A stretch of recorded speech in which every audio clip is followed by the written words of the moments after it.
신약 고린도후서 12장 7절 말씀부터 10절 말씀입니다. 신약 성경 298면입니다. 교독합니다. 고린도후서 12장 7절부터 여러 계시를 받은 것이 지극히 크므로 너무 자만하지 않게 하시려고 내 육체의 가시 곧 사탄의 사제를 주었으니 이는 나로 쳐서 너무 자만하지 않게 하려 하심이라.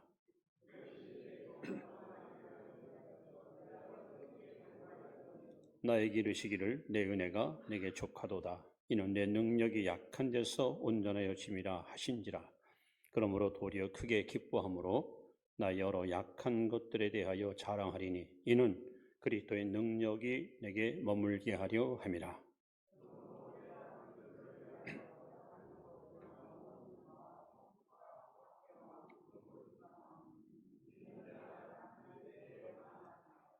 아멘. 10절.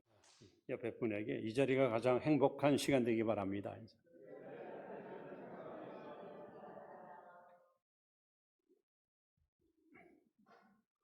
오래전에 어느 가수가 부른 가시나무 새라는 가요가 있습니다.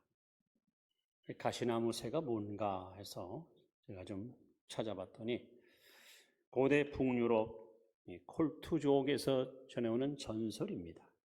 전설의 새인데 이 가시나무 새는 이제 둥지를 떠나서 많은 지역을 왕래합니다. 그리고 어디를 찾아가느냐 하면 가장 날카로운 가시가 있는 곳, 가장 날카로운 가시가 위험이 있는 곳을 찾아갑니다. 다른 모든 새들은 할 수 있으면 안전한 곳, 평안한 곳을 찾아가는데 유독 이 가시나무 새만큼은 이렇게 날카로운 가시가 있는 곳을 찾아간다고 합니다. 그래서 여기구나 하고 가시 덩굴을 발견하게 되면 가장 날카로운 가시가 어디 있는가 이걸 또 찾으러 갑니다. 그래서 뾰족하고 날카롭고 한 번 찔리면 한 번에 죽을 수 있는 그런 가시를 발견하면 자기 몸을 아낌없이 가시에다가 내밀어서 결국 가시에 찔려 죽는데 그때 노래를 부른답니다. 그 노래소리가 얼마나 아름답고 얼마나 멋진지 그야말로 숲속에는 새들이 반할 정도고요. 심지어 하늘의 신까지도 감동을 받는다고 합니다. 그래서 가시나무 새라라는 이야기가 있는데 굳이 이 이야기를 왜 우리는 알 필요가 있습니까? 결국 이 땅에 가장 위대하고 고귀한 것은 처절한 고통을 통해서 만들어집니다. 어떤 희생과 땀과 눈물 없이는 멋진 작품이 나올 수가 없습니다.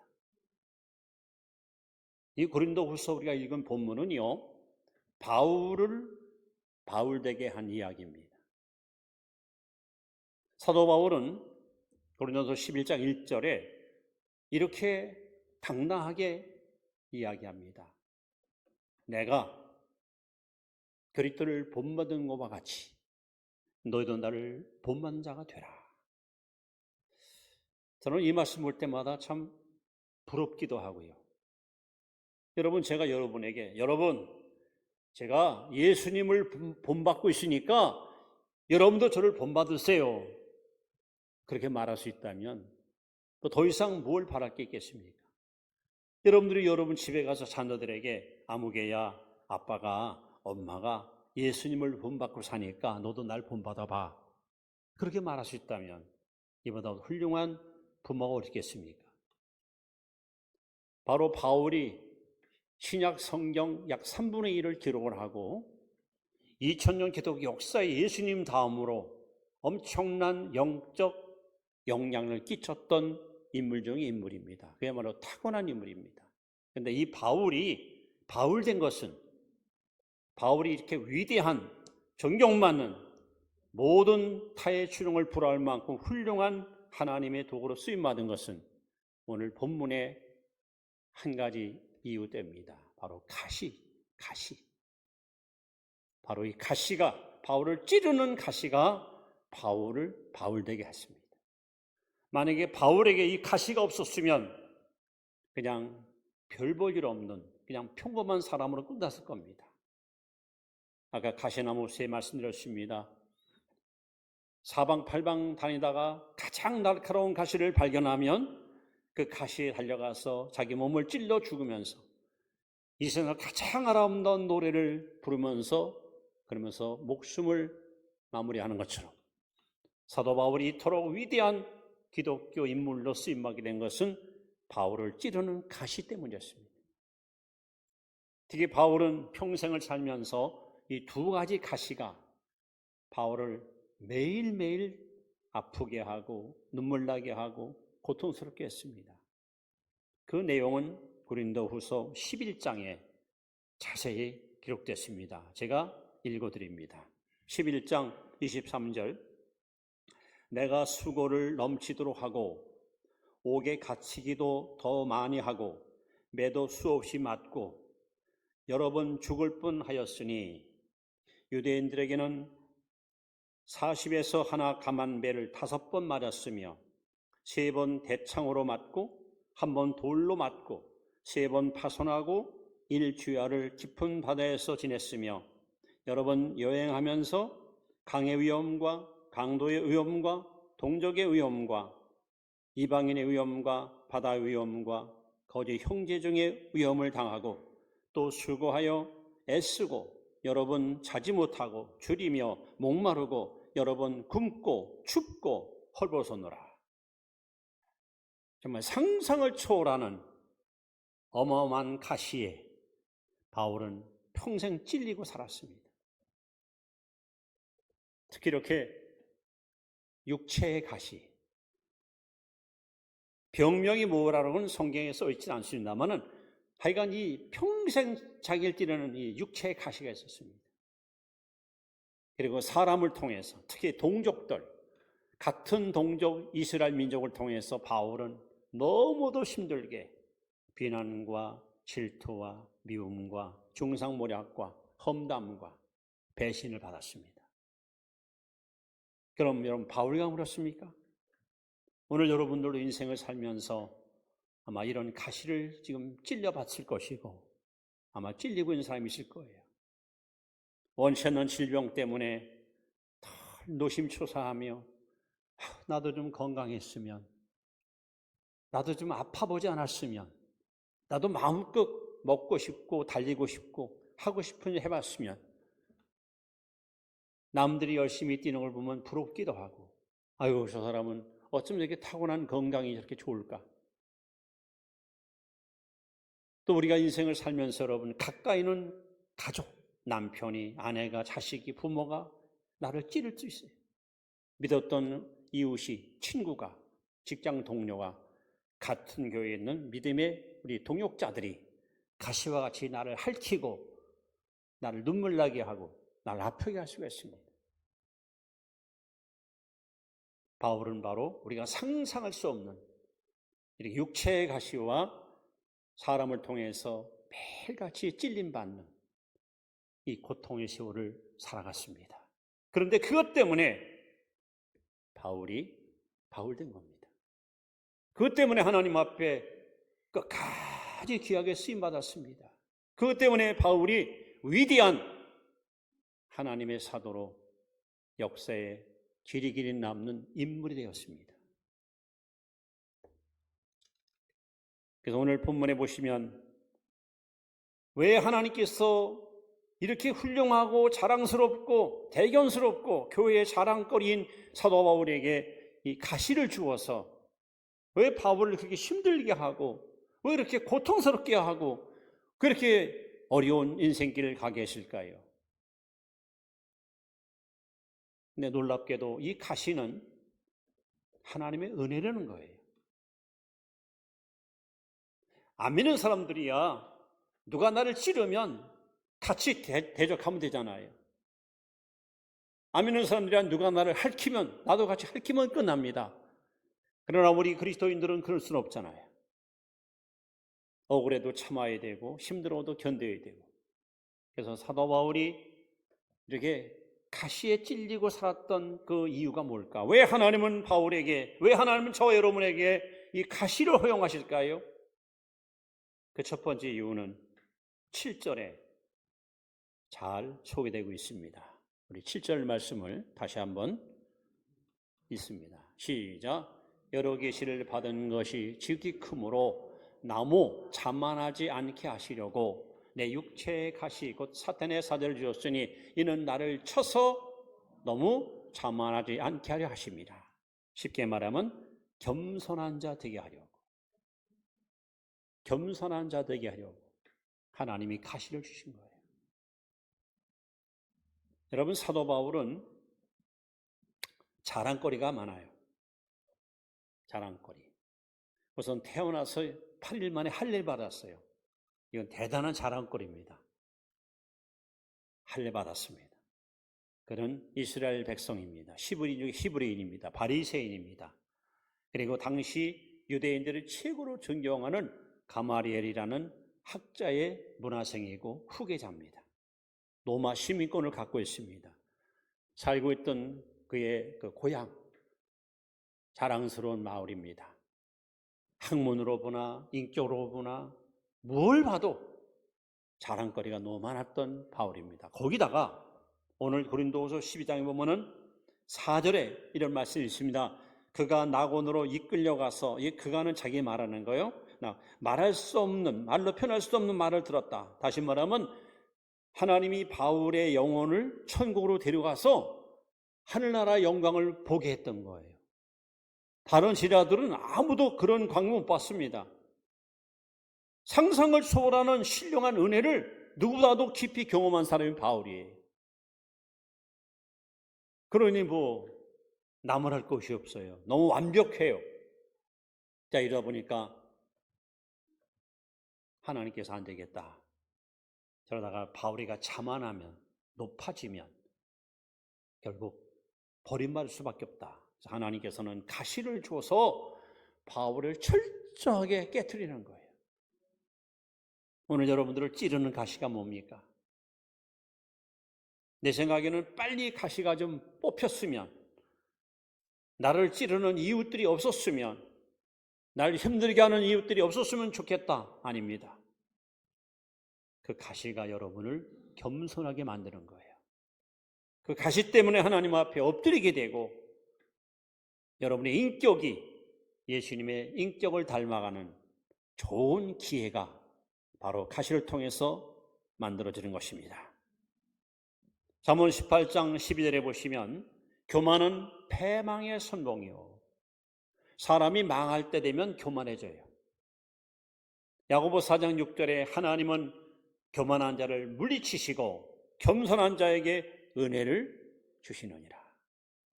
하나님의 은혜가 항상 내게 머물러 있는, 하나님의 은혜가 항상 내게 충만히 거하는 그런 복된 삶 살기 원하신다면 여러분, 낮아지면 됩니다.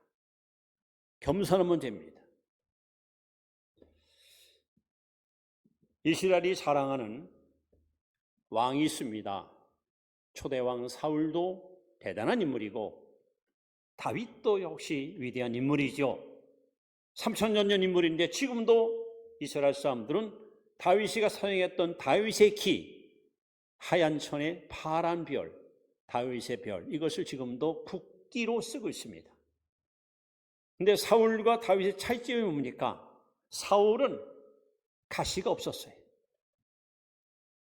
어떻게 보면 순탄하게 어려움 없이 왕이 됐고 보위에 올랐고 부귀의 영광을 누렸어요. 근데 다윗은 아닙니다. 너무 가시가 많았어요. 조광의 처인 미갈도 가시고, 믿었던 아들 압살롬도 가시고, 자기 장인인 사울도 가시고, 또 요압이라는 장군도 가시고, 바울 곁에는 바울을 찌르는 가시가 너무 많았어요. 결국 이 두 사람의 운명을 어떻게 바뀝니까? 가시가 없던 사울왕은 교만하여 하나님 말씀을 불순종하다가 버림받습니다. 그러나 다윗은 끊임없이 찌르고 찌르면서 철저히 깨어져 사도행전 13장 22절에 하나님이 다윗을 이렇게 말합니다. 여호와께서 가라사대 내가 이새 아들 다윗을 만나니 내 마음에 합한 자로다. 내 뜻을 다 이루게 하리라. 다윗은 누굽니까? 하나님 마음을 닮았어요. 하나님 마음에 꼭 맞았습니다. 비결이 뭡니까? 가시 때문입니다. 찔리고 찌다 보니까 다윗이가 철저히 깨어져서 가장 겸손한 사람으로 만들어지니까 하나님은 다윗을 끝까지 붙들어 쓰셨고 다윗을 영광스럽고 존귀한 자로 오늘까지도 여러분 인정받게 만들어 주었습니다. 그러므로 왜 하나님께서 저와 여러분에게 이런 가시를 주고 나를 찌르고 눈물 나게 하고 힘들게 할까요? 하나님의 뜻을 여러분 분명히 깨달았어요. 여러분을 겸손하게 만들려고, 여러분 낮아지게 하려고. 특별히 성경에서 말하는 겸손이 뭡니까? 빌립보 2장 3절에 보시면 남을 나보다 낮게 여기는 것이 겸손이에요.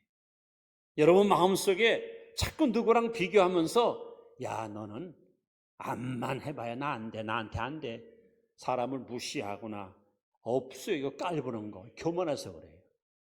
진짜 겸손한 사람은 남을 나보다 낮게 여깁니다.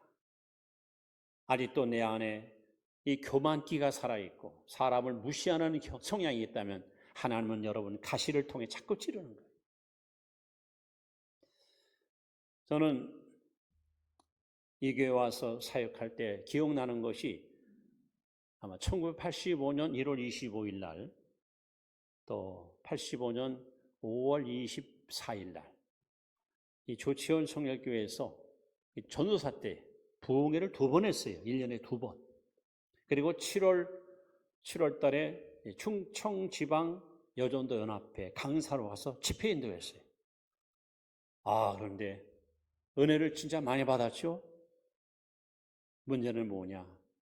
집회 끝난 뒤에 선배 목사님들이 한두 명대 여러분들이 시기 질투가 나가지고 저를 얼마나 찌르는지, 만나기만 하면 그냥 막 뭐 험담을 하고 너 목회 다 한 줄 알아, 너 제명시킬 거라고 뭐 별 협박을 다 하고 전화를 통해서 막 폭언을 퍼붓고, 처음에는 제가 너무 힘들어서 툭 하면 고복도수지로 오토바이 타고 달려가서 멍하니 1시간 앉아가지고 물을 바라보면서 막 분노를 삭히느라고. 그래서 저는 막 하나님 제가 뭘 잘못했나요? 나는 성도한테 가서 은혜 끼시는 것밖에 없습니다. 근데 왜 내가 이런 수모를 당하게 됩니까? 전에는 사실 되게 불쾌했어요. 저도 속상했어요. 그래서 하나님께 이 문제 가지고 계속 기도하는데 하나님이 드디어 저한테 찾아오셨습니다. 내 말 잘 들어. 나무가 자꾸 자랄수록, 나무가 자꾸 하늘로 치솟을수록 바람을 많이 탄다. 바람을. 내 인기가 올라가고 내가 인정받을 수 있도록 주변에서 시기자가 많이 나올 것이다. 하나님 이걸 어떻게 믿어요? 뭘 어떻게 낮아지면 되지. 어떻게 지금보다 더 낮아져. 더요? 더 낮아져. 더 낮아져. 이걸 깨우쳐주는 거예요. 하나님이 바울에게 가시를 주어서 겸손한 사람을 만든 것처럼 제게도 이 가시를 통해서 저 인격을 다듬어서 겸손한 그룹 만들어 귀하게 쓰시려고 하나님이 이렇게 나를 인도하시는구나. 그래서 그 다음부터는 생각을 바꿨습니다. 저를 찌르고 저를 핥히고 저를 중상모략하는 다른 그런 그분들을 놓고 제가 축복기도 하게 되고요. 그분들이 고마운 거야. 그분들 때문에 내가 겸손이 뭔지를 배웠어요. 그것 때문에 제가 낮아지는 걸 배웠어요. 얼마나 감사한지요. 하나님은 아무 의미 없이 여러분에게 가시를 허용하지 않습니다. 분명한 목적의식을 가지고 우리를 다루십니다. 지금 여러분을 찌른 자가 누굽니까? 뭐 때문에 여러분 눈물 흘리고 상처받고 가슴 아프고 힘들고 잠 못 이룹니까? 불평하지 마세요. 원망하지 마세요. 남 탓하지 마세요. 하나님이 나로 하여금 낮아지라고, 겸손하라고, 나를 다듬기 위해서, 나를 세우기 위해서, 아니 더 크게 쓰기 위해서 하나님 나를 이렇게 다루신다. 여러분에게 이 믿음 갖고 하나님께 감사하시 바랍니다. 두 번째, 왜 하나님은 우리에게 가시를 허용하실까요? 이번에는 8절 말씀에 그 해답이 나옵니다. 8절 말씀을 같이 한번 읽습니다. 시작. 이것이 내게서 떠나기 하기 위하여 내가 3번 주께 간구하였더니.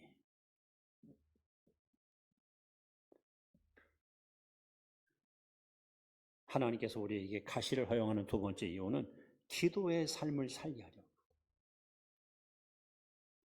여러분, 가시가 없으면, 고통이 없으면, 시련이 없으면 절박하게 하나님께 기도하지 않아요. 만사가 형통해 보세요.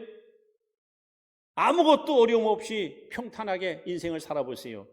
간절한 기도가 나옵니까?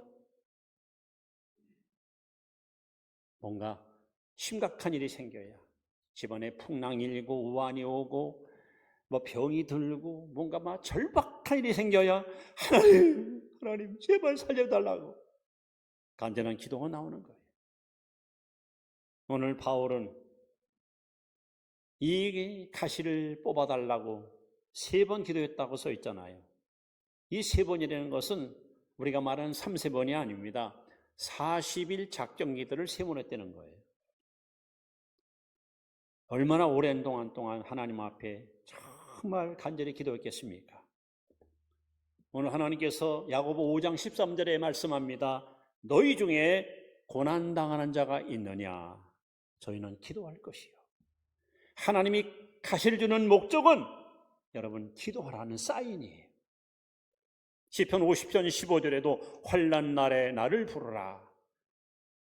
환난 날에 나를 부르라. 여러분 가시가 찌를 때 뭐 돈 있는 사람, 빽 있는 사람, 집안 뭐 어른 찾아가서 여러분 도움 구하지 마시고 하나님을 찾아야 돼요. 여러분 기도가 뭡니까? 제가 늘 강조하잖아요. 기도의 정의, 기도란 하나님을 바라보는 거예요. 하나님께 집중하는 거예요. 이제까지는 내가 하나님께 집중하지 않았어요. 살아가다 힘들면은 집안에 힘 있는 사람 찾아가 도움을 구하기도 하고 친구한테 연락도 하기도 하고 주변을 돌아보면서 평소에 친했던 사람한테 가서 손을 내밀 수 있어요. 그러나 기도는 그게 아니에요. 모든 걸 다 끊고 오직 하나님만 바라보는 거, 오직 하나님만 의지하는 거, 오직 하나님만 신뢰하는 거, 이게 기도예요. 결국 하나님께서 우리에게 가시를 주는 이유는 너 지금까지 기도한다고 하면서 자꾸 한눈 팔았잖아. 그러다 일 잘 풀리면 금방 기도 또 끊어버리고 조금 있다 어려우면 그때 하나님 도와달라고 언제까지 얄팍한 믿음 갖고 살 것이냐. 이제 너는 다른 거 바라보지 마. 다른 거 의지하지 마. 다른 거 절대 신뢰하지 마. 나 여호와의 얼굴을 구하라. 나만 바라봐라. 하나님께서 여러분 가시를 통해서 우리를 기도의 무릎을 꿇게 하시고 하나님만 집중하도록 우리를 인도하시는 거예요.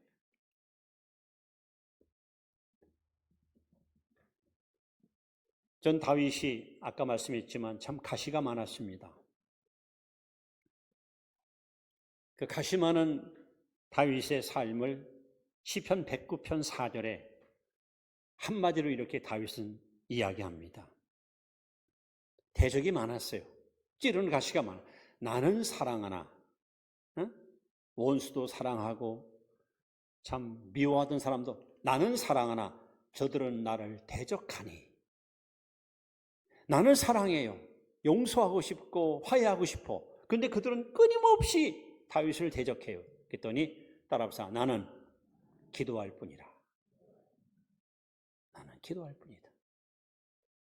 이것이 다윗이가 승리한 비결입니다. 여러분, 하나님은 저와 여러분들이 이 마지막 때에 강한 기도에 무릎을 갖고 살기 원하십니다. 여러분이 정말 사방을 돌아보세요. 우리가 영원히 붙들고 의지할 것이 무엇이 있습니까? 인생은 영원하지 않습니다. 재물도 영원하지 않습니다. 내 지위도 명예도 인기도 영원하지 않습니다. 이 땅에 영원한 것은 하나님밖에 없습니다. 하나님은 영원하신 당신을 집중하고 바라보도록, 그래서 너 한눈 팔지 마, 너 두리번거리지 마, 너 좌우로 치우치거나 돌아보지 마, 나 너를 창조하고 너를 구원한 나 여호와 나만 바라봐란 말이야. 근데 우리가 자꾸 한눈 팔고 두리번거리니까 하나님 가시를 줘서 찌르는 거야. 너 이래도 그거 바라볼래? 너 이래도 거기 갈 거야? 다윗이가 깨달았어요. 그래서 그는 나는 기도할 뿐이다 했고, 바울도 깨달았어요. 하나님이 나에게 가시를 주신 이유가 지속적으로 기도하는 삶, 기도줄을 놓치지만 끝까지 매달리고 간구하는 기도의 사람으로 나를 세우기 위해서. 왜 그럴까요? 고향 역대하 16장 9절에 보시면 하나님은 온 땅을 두루 감찰하사 전심으로 자기를 향하는 자들에게 능력을 부어준다 했습니다. 전심으로 하나님 앞에 기도하는 자에게 하나님은 능력을 부어주십니다. 그래서 시편 기자가 시편 121편에 말하잖아요. 내가 산을 향하여 눈을 들리라. 나의 도움이 어디서 올고 나의 도움이 천지를 지으신 여호와이시로다. 여러분, 우리의 도움은 천지를 지으신 하나님밖에 없습니다. 여러분, 가시 찔려보세요. 고통의 밤을 한번 지새보세요. 절박하고 힘든 어려움을 겪어보세요. 그때 우리는 정말 처절한 아주 애달픈 기도, 간절한 기도가 나올 수밖에 없는 거예요. 욥기서에 보면 하나님은 밤중에 노래 부르도록 우리를 인도하십니다. 밤중에, 인생 환난의 밤에 하나님께서 저와 여러분에게 이렇게 가시를 허용하시는 이유는 기도의 삶을 살게 하려고. 쉬지 말고 기도하라.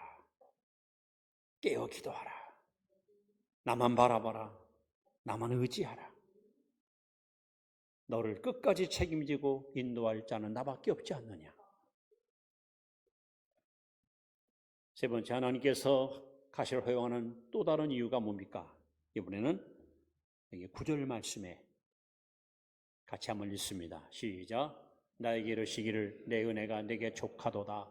이는 내 능력이 약한 데서 온전하여 짐이라 하신지라.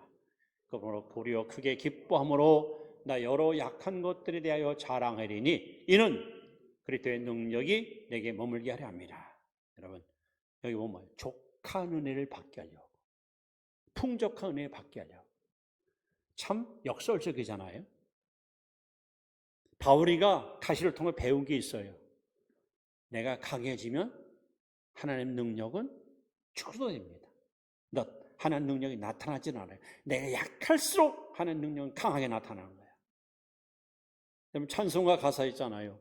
이 세상 험하고 나비록 약하나 늘기도 심쓰면 큰 권능 받겠네. 오늘 사도 바울은 하나님 제발 좀 이 가시 좀 제거해달라고. 왜 그렇게 여러분 바울이 기도한 줄 아십니까? 이 바울이 얼만큼 하나님께 은사를 받았냐 하면요, 에베소에 가서 사역할 때 너무 바빠요. 기도할 사람은 많고 환자도 많고. 바울이가 일일이 다니면서 다 기도할 수가 없어요. 그래서 바울이 그냥 급한 마음에 손수건 있잖아요. 손수건. 야, 이거 가져가서 그 사람 머리에다 올려놓으라. 바울 손수건 갖다 올렸더니 귀신이 나가고 병든 사람이 벌떡 일어나는 거예요. 이렇게 어마무시한 능력을 받은 사람이 바울이에요. 근데 자기 병은 못 고쳐. 남이 갖고 있는 문제는 즉각 해답해 주는데 자기 몸에 있는 가시는 빠지지 않아요. 솔직히 자존심 상하잖아요. 아니, 사람들이 비웃을 거 아니에요. 아니, 저년반 손수건만 또 얹어도 병든 사람 벌떡 일어나는데 왜 자기 병은 못 고친대? 에? 하나님 앞에 기도 잘못했나? 믿음이 혹시 잘못된 거 아닌가? 그런 조롱받을 수 있잖아. 근데 바울이가 가시를 통해 깨달은 것이 있습니다. 뭐냐?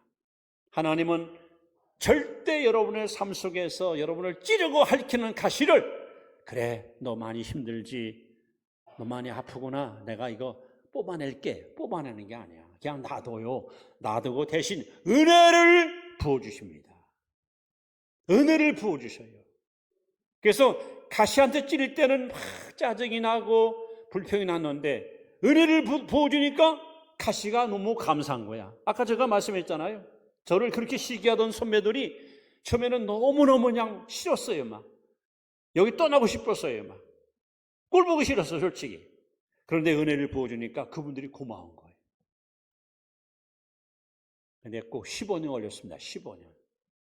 15년 딱 되니까 그분들이 저를 인정해주고 저를 오히려다가 우리 집에 와서, 우리 교회 와서 설교해달라고 초청을 받기도 하고. 하나님은 지금도 여러분의 삶 속에 여러분을 핥히고 심리하는 가시를 제거하는 분이 아니에요. 그냥 놔둬요. 놔둬. 대신 하나님께서 은혜를 부어주셔가지고 여러분 입에서 하나님, 내 형편이, 내 처지가, 내 현실이, 내 상황이 감사합니다. 감사합니다. 범사에 감사하도록 여러분 우리를 그렇게 인도해 가십니다. 그러면 여러분 주위 사람들이 여러분 보고 깜짝 놀랍니다. 야, 우리 같으면 아마 자살했을 거야. 우리 같으면 인생 종쳤을 거야. 근데 저렇게 고통받으면서도 어떻게 감사할 수 있어? 어떻게 찬양할 수 있어? 어떻게 기뻐할 수 있어? 그게 바로 신자의 멋진 신앙의 모습 아닙니까? 하나님은 여러분의 약함을 절대 탓하지 않습니다. 여러분 모세를 한번 보십시다. 모세는 애굽의 이집트 왕자로 자랐습니다. 40년 동안 애굽의 모든 학술, 지리학, 천문학, 수학, 모든 학술을 통달했어요. 그걸 능가할 인물이 없었어요. 그래서 이 모세가 나중에 창세기, 출애굽기, 레위기, 민수기, 신명기 5권 성경을 썼잖아요. 그만큼 지식이 뛰어난 인물이에요. 모세는 애굽에서 무엇이 되고자, 어떤 인물이 되고자, 어떤 존재가 되고자 40년 동안 열심히 배웠습니다. 그런데 하나님이 쓰셨나요?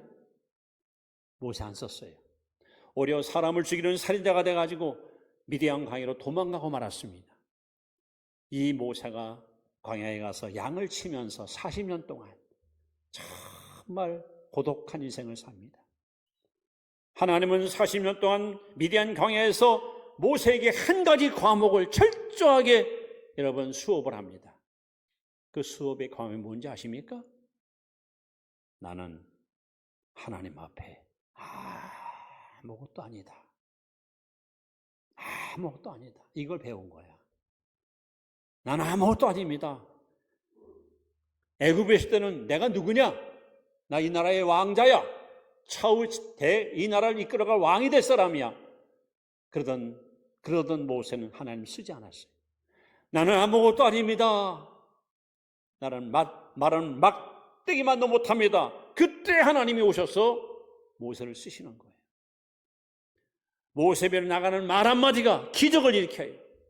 그 지팡이 하나 가지고 300만 백성을 이끌고 나가요. 여러분, 이 위대한 능력은 모세가 약할 때 나타난 거예요. 바울이가 깨달았어요. 가시 때문에 약해지니까, 가시 때문에 여러분 점점 내가 힘이 없으니까 도리어 하나님 능력이 더 강하게 임하는 거예요. 제 주변을 봐도요, 너무 머리가 똑똑하고 신령한 사람들을 하나님 쓰지 않아요. 왜? 자기를 너무 믿거든요. 내가 해서 틀린 적 있어? 나는 완벽해? 이런 사람들은 쓰지 않아요. 하나님, 저는 할 수 없습니다. 하나님 도와주세요. 제가 뭘 할 수 있겠습니까? 이런 사람을 쓰셔야 하나님. 말씀을 이렇게 마무리합니다. 여러분. 잠언 17장 3절 말씀을 같이 한번 보겠습니다. 읽습니다. 시작. 도가니는 은을, 풀벌은 금을 연단하거니와 여호와는 마음을 연단하느니라. 결국 여러분에게 가시를 주는 이유는 여러분의 마음을 하나님 연단하는 거예요. 연단. 캐나다 로키 산맥에 가면은 해발 3,000m에 거기는 그냥 계속 눈 내리고 그냥 엄청 기후가 찹니다. 거기 산에 가면은 수목 한계선이에요. 수목 한계선. 수목 한계선. 이 선을 넘어가면 어떤 나무도 살 수가 없어. 다 얼어 죽어요. 그 한계선에서 자란 나무가 있는데 하도 바람이 세고 너무 그냥 찬 기온이 몰아치니까 이 나무들이 이렇게 자꾸 그냥 머리를 숙여요. 이렇게. 일단 고개 들었더니 부러져 죽으니까 고개를 숙이고 무릎을 꿇어. 그래서 나무들이 반듯한 나무가 없이 전부 이렇게 마치 이렇게 써요. 그게 바로 일명 무릎나무예요. 이 나무로 만든 바이올린이 세계에서 최고로 멋진 명품이 돼요. 제가 물어보니까 어떤 건 몇십억짜리가 있대요. 다 바이올린 하나가. 유명한 명품 바이올린은 저 3,000m 고지대에서 나무가 살 수 없는 한계선에서 자란 물 끓는 나무를 통해 만들어집니다. 요즘은 물론 기계로 만들지만 제 어릴 때 보면은 집안의 연장을 가지고 대장간에 가면 대장장이가 화덕에다가 쇳덩이를 집어넣고 풀무질해서 파랗게 달군 쇳덩이를 팔판에 놓고 망치 가지고 탁탁탁 칙 하고 또 했다가 탁탁탁 칙. 하여간 많이 얻어맞은 쇠가 나중에 날렵한 칼이 되고 호미가 되고 좋은 연장이 돼요. 하나님은 저와 여러분들을 어디 내놔도 자랑스러운 하나님의 자녀로 우리를 쓰시기 위해서 우리에게 가시를 주십니다. 많이 찔리고 많이 고통을 겪으면서 여러분 겸손해지면, 기도의 사람이 되면, 그리고 내가 약해지고 하나님 능력이 머물면 우리는 바울처럼 이 시대에 하나님께 끝까지 쓰임받는 귀한 일꾼 될 줄 믿습니다. 믿습니다. 기도하겠습니다. 하나님, 우리에게